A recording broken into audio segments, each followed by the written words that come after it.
very exciting. The famous explorer showed a picture of the lost temple of Akikambubu. Inside the temple was the great food god, who had a magic tummy button that allowed the owner to eat as much as he wanted without ever getting full up. It was the sort of thing that Henry's cat had only dreamed of in his wildest fantasies. He decided that very minute to go and look for the lost temple of Akikambubu and find the magic tummy button. He quickly sorted out some jungle clothes. Then he called all his friends together and announced his ambitious plan. Oh, we are going to the wildest part of the jungle. It is hundreds of thousands of miles away. It is a very long walk, you understand? Oh, why don't we catch a bus then? Oh, good thinking, said Henry's cat, and they immediately set off for the bus stop. 8 tickets to the lost city of Akikambubu, please, said Henry's cat. Oh, we only go to the museum, love, said the conductress. As the museum was only 3 stops away, they were soon there. And by a great stroke of luck, there was an African exhibition on. Oh, if only I'd known Africa was only 3 bus stops away, I would have come before, thought Henry's cat. He gathered his team around him, and they marched through the galleries. And suddenly, there on the left was deepest Africa. Oh, this is my first trip abroad, said Pansy Pig. Oh, you'll soon get used to it, said Henry's cat. By my calculations, the lost temple of Akikambubu should be 3 yards north, east by west from this very spot. I'll have to go it alone from here. Oh, this is adventure, he thought, as he imagined himself eating a huge meal and never getting full up. Henry's cat wasn't quite sure if the great food god would mind someone taking his tummy button. But, undaunted, he carried on through the undergrowth. Then, parting some leaves, he saw what he had been looking for. There, right in front of him, was the great god Akikambubu, and luckily, he was asleep. Henry's cat crept up and snipped off the tummy button with his jungle knife, and for one glorious moment knew the exultation of success. Henry's cat was met by his gallant team, who had anxiously sat through those moments of suspense. They burst out of the jungle into the street. Henry's cat could hardly wait to test it. He held the button in one hand and ate his jungle rations of cheese and jelly baby sandwiches as fast as he could with the other. It seemed to work.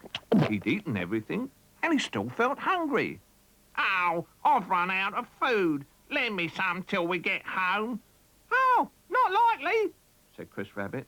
The gallant team were all waiting to have a go with the magic tummy button, weren't they? Well, a squabble led to a fight. The magic tummy button got dropped and rolled down a drain. What a calamity! They realized how their greed had deprived them of the ultimate treasure. Oh, never mind, said Chris Rabbit. It's been an adventure to stretch the imagination.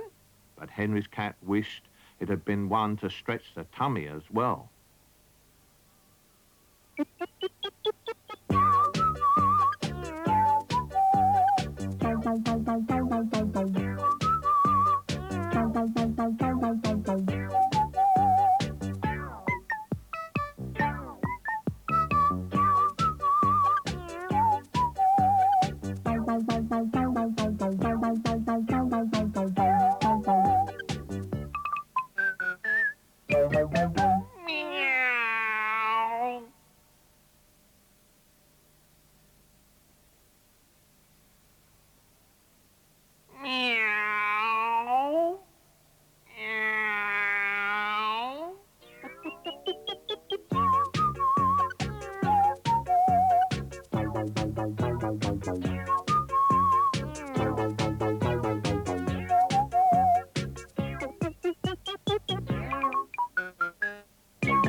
Henry's cat had just seen a frightening program about little blue men who invaded the Earth and upset everyone.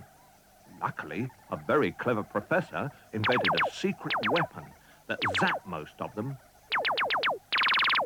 and the rest went away forever and didn't even send a postcard. Henry's cat was very impressed and thought it would be nice to save the world and be a big hero. The thought was still in his mind when he drifted off into a deep sleep. Professor Henry's cat gazed at the midnight sky, just checking that the universe was working okay. But what did he see? It was a strange flying machine. A closer look revealed it to be full of little blue men. Professor Henry's cat lost no time. He pressed the panic button, which immediately delivered a cup of coffee and 2 Swiss rolls. He was prepared. Jumping onto his 2.5-speed superbike, he was soon at the laboratory of Dr. Chris Rabbit, the mad genius, who was just testing his latest invention, a donut cannon that checked for jam leaks. It worked first time.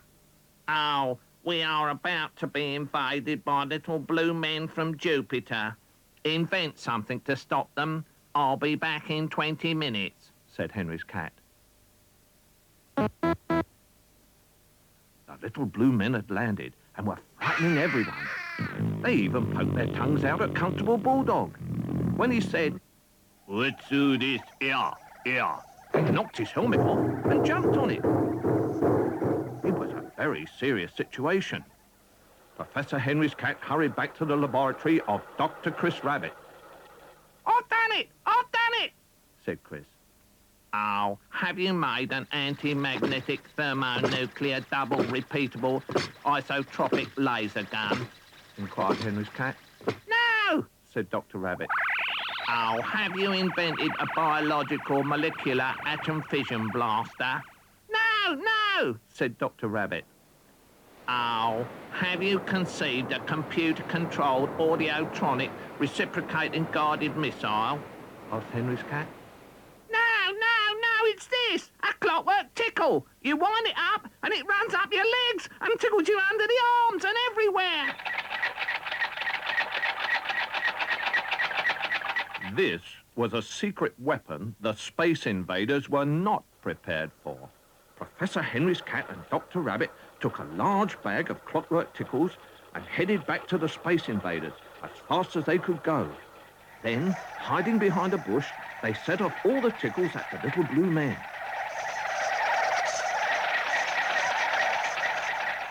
Well, the Space Invaders didn't know what to do.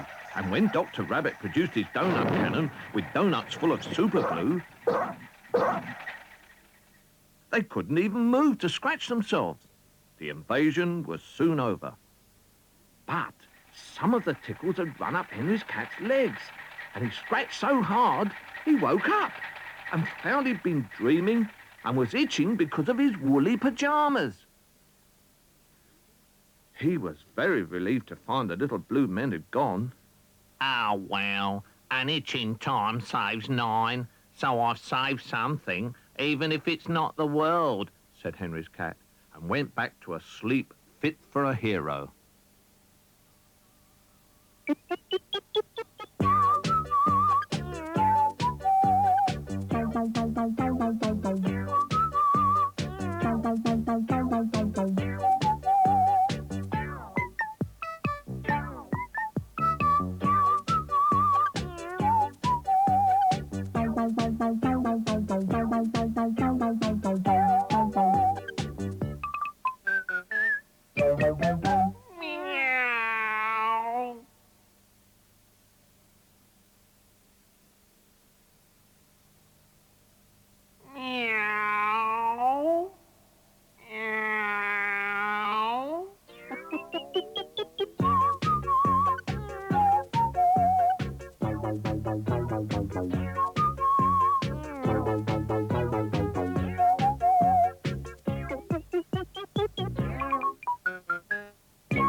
Henry's cat had spent the whole day writing a long list of all the things he liked doing and intended to do more of. They were his New Year resolutions. The top 5 were eating, sleeping, eating, eating, and sleeping. He pinned his list on the wall so that he wouldn't forget. Feeling pleased with his start to the new year, he sat down to watch television. It was a program about keeping fit. And the man said, Oh, after Christmas, everyone eats and sleeps too much, just like a fat, lazy cat. Too much food slows down the body, and too much sleep slows down the mind. Everyone should make a New Year's resolution to eat and sleep less and take more exercise. Remember, he who stays awake and fit will never be a fatty twit. Henry's cat was shocked by this, but realised it was true and immediately crossed off 2 of his resolutions. Then he thought, Oh, perhaps my friends are calling me a fatty twit behind my back. He went for a walk to think about it. On his way, he met Chris Rabbit, who was running backwards. Oh, what are you doing? Said Henry's cat. I'm in training! I'm in training! I'm on a sponsored backward run to raise money for backward rabbits. Meet me here tomorrow with everyone and we'll all do it. And with that, Chris Rabbit ran off backwards as fast as he could. It seemed a good way to exercise and raise some money for a good cause. He got all his friends together and made an announcement. Oh, Chris Rabbit and I have got a good idea for a New Year's resolution. We're all going on a sponsored backwards run for a good cause.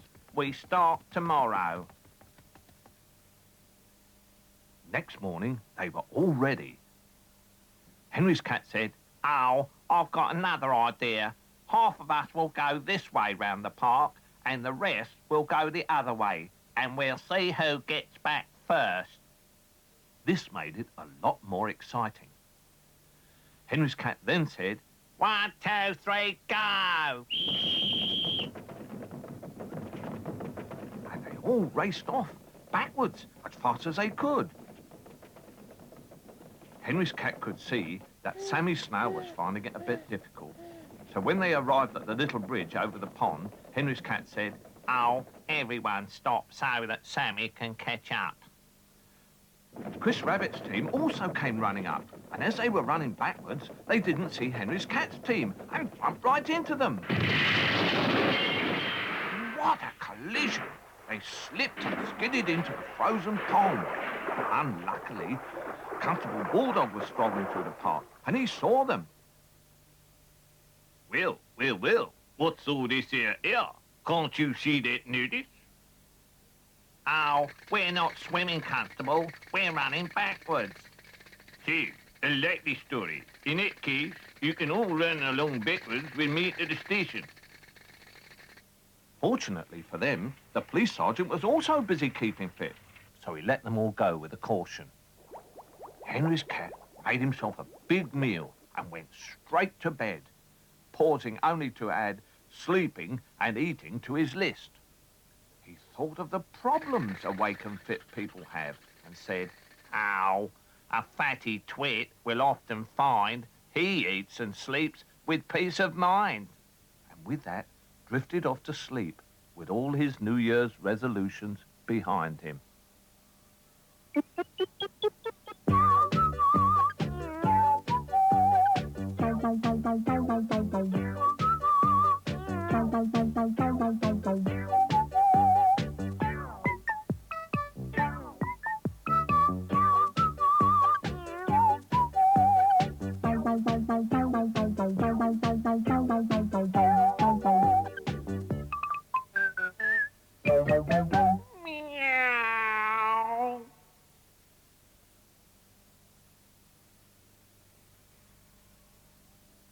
Meow. Meow. Meow.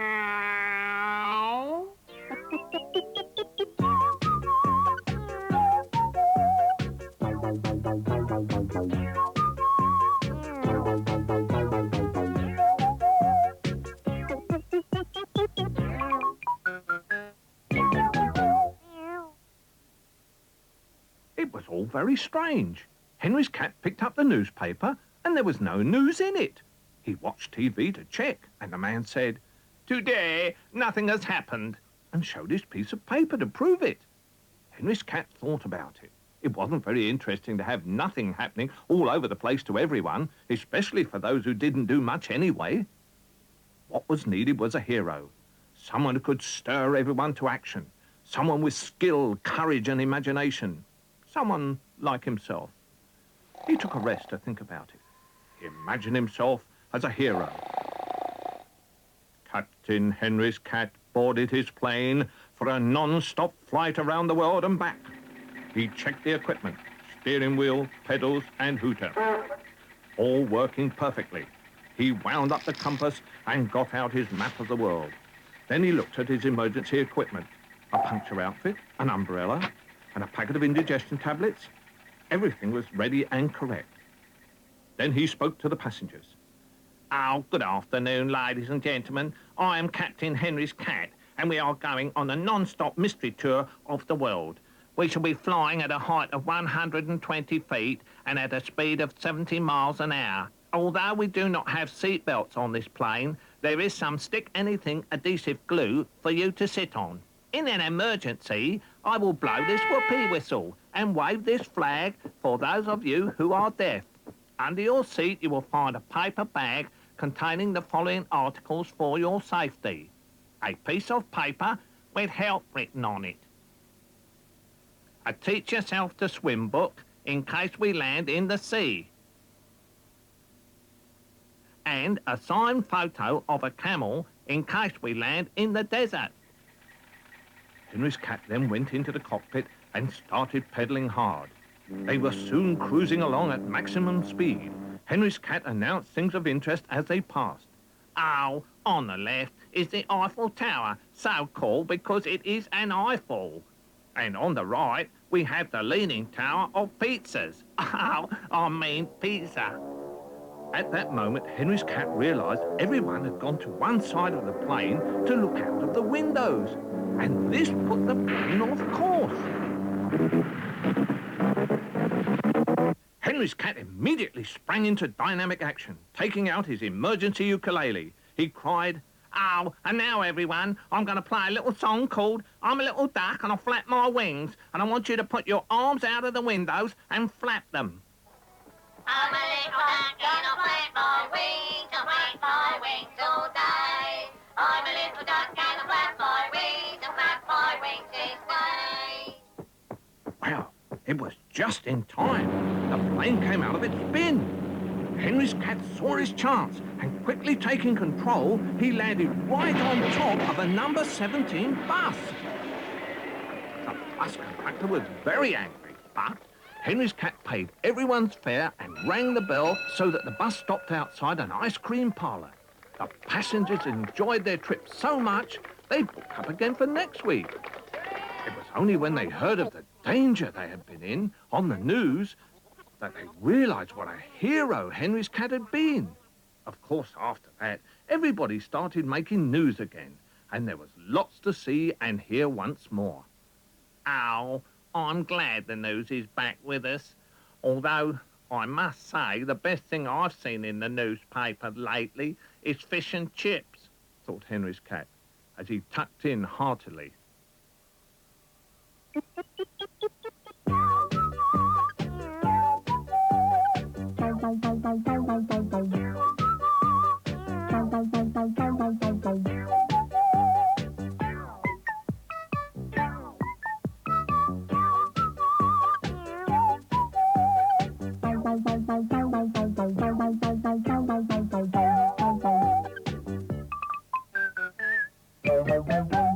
Meow.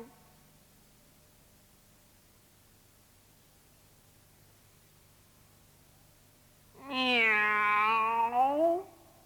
Meow.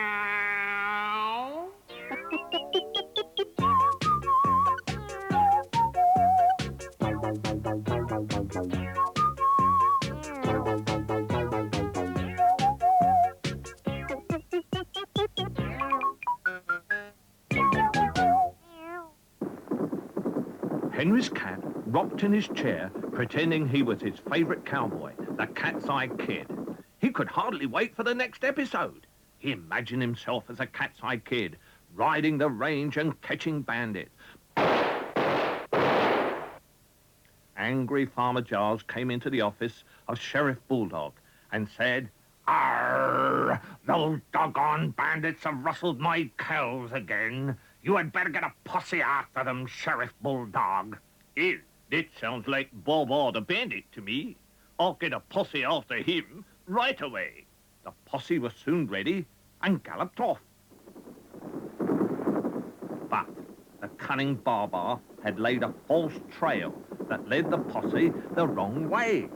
Pronto, the Cat's-Eye Kid's faithful Blue Indian buddy had tracked Baba the Bandit down and sent a smoke signal to warn his friend.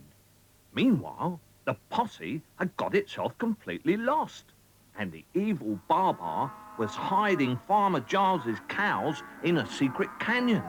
Pronto followed the cattle's trail, then marked it out so that the Cat's-Eye Kid could follow. The kid was soon hot on the trail. But Baba the Bandit had also seen the smoke signal and tracked Pronto down. Too late, Pronto turned to see a lasso snaking through the air. Pronto was caught. Baba quickly tied him to a prickly cactus. Was this the end of the gallant Pronto? Well, my fine feathered friend, take your last look at the sunset. Pronto looked and saw something else. Help was at hand. It was the Cat's-Eye Kid, who had arrived just in time. Using a cactus as cover, he crept up on his old enemy, but a twig cracked underfoot.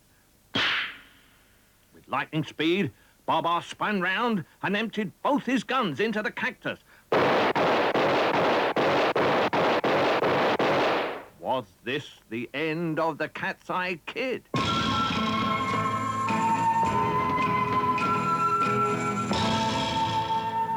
When the smoke had cleared, the bullet-ridden cactus lay on the ground, with only the Cat's-Eye Kid's hat, boots, and glove to show where our noble hero had been.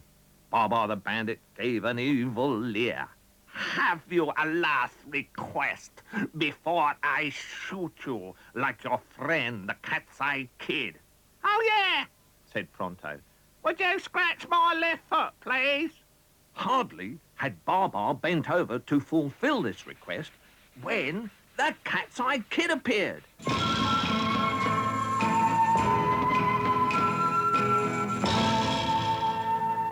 And with a mighty kick, caught Baba in his off-guard moment. How? I'll treat you that time, Baba, said the Cat's-Eye Kid. You won't pull the wool over anyone's eyes again. Pronto sent up another smoke signal to help the posse home. All the cattle were rescued, Baba the Bandit went to jail, and the Cat's-Eye Kid and Pronto were made honorary sheriffs for the rest of the afternoon and given a book of free luncheon vouchers for nothing. Then they rode off into the sunset together. Home, home on the range, sang Henry's cat, and then went to the kitchen range and cooked a big meal of baked beans for himself.